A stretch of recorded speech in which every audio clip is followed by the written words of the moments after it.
Good morning, everyone. It's Alvin here, your elegant and charming voice from Green Ground, bringing you the latest from around the world with insight, warmth, and a touch of style. Today, as we step into June 30th, 2025, there's quite a bit unfolding on the global stage, some of it sobering, some hopeful, all compelling. Let's start with a stark reminder of the enduring conflict in Ukraine. Overnight, Russia launched its largest aerial assault since the war began, unleashing a staggering barrage of over 500 weapons, 477 drones, and 60 missiles piercing the skies in a single relentless strike. This massive attack not only disrupted lives across the region, but tragically claimed the life of a Ukrainian F-16 pilot, Maxim Ustimenko, a figure now remembered for his valor in the face of overwhelming odds. The intensity and scale of this assault signal a significant escalation, a stark illustration of the conflict's persistence and the profound human cost it exacts. It's a situation demanding our attention, not simply as distant observers, but as global citizens who see in these events the complex and dangerous stakes of modern warfare. The Ukrainian president has called yet again for increased pressure on Russia, underscoring the urgency of international support and protection against these constant threats. It's a grim chapter, but one that insists on our awareness and empathy. Meanwhile, in a different sphere, but no less critical to our shared future, the European Commission is preparing a proposal that could shift how climate targets are met across the European Union. Coming early next week, this plan would allow foreign carbon credits to count toward the EU's ambitious 2040 climate goals. This move reflects a pragmatic response to the concerns voiced by member states like Italy, Poland, and the Czech Republic, countries seeking a balance between cost, flexibility, and environmental responsibility. The proposal is more than just paperwork. It's an example of how international cooperation must evolve to address climate change, not through isolation, but through innovation and accommodation. This highlights the ongoing dance between national interests and global priorities, a delicate balancing act on the path to sustainability. From Europe, we turn to North America, where trade relations have hit a bump. The United States has suspended trade talks with Canada and imposed new tariffs following Canada's introduction of a digital services tax targeting U.S. tech giants.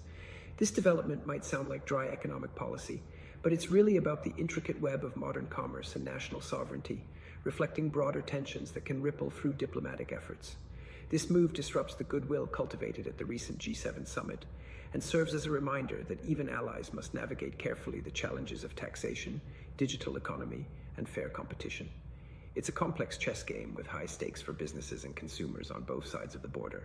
Nature, as always, has its own voice, and it was heard loud and clear in Pakistan, where a magnitude 4.5 earthquake shook the earth at a relatively shallow depth. While not catastrophic, such quakes are reminders of the unpredictable forces beneath our feet, warning of potential aftershocks and the ever-present need for preparedness in vulnerable regions. These moments prompt us to pause and appreciate the resilience of communities living amid these natural uncertainties.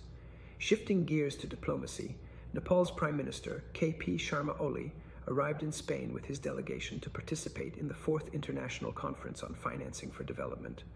This gathering, running through the first days of July, is a vital forum addressing the monumental challenges of global development financing. It's about securing the resources, partnerships, and innovative strategies necessary to uplift nations and communities, a reminder that progress often depends on cooperation and shared vision at the highest levels. Back in Europe, political currents are stirring strongly in Serbia. Massive protests continue, with citizens demanding early elections and an end to the long reign of President Vučić.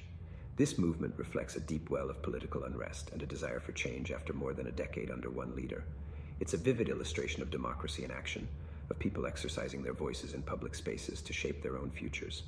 Meanwhile, Hong Kong faces a sobering milestone: the League of Social Democrats, the city's last pro-democracy party regularly organizing street protests, has disbanded under intense political pressure. This moment signals a profound shift in Hong Kong's political landscape, a change that will resonate far beyond the city's borders.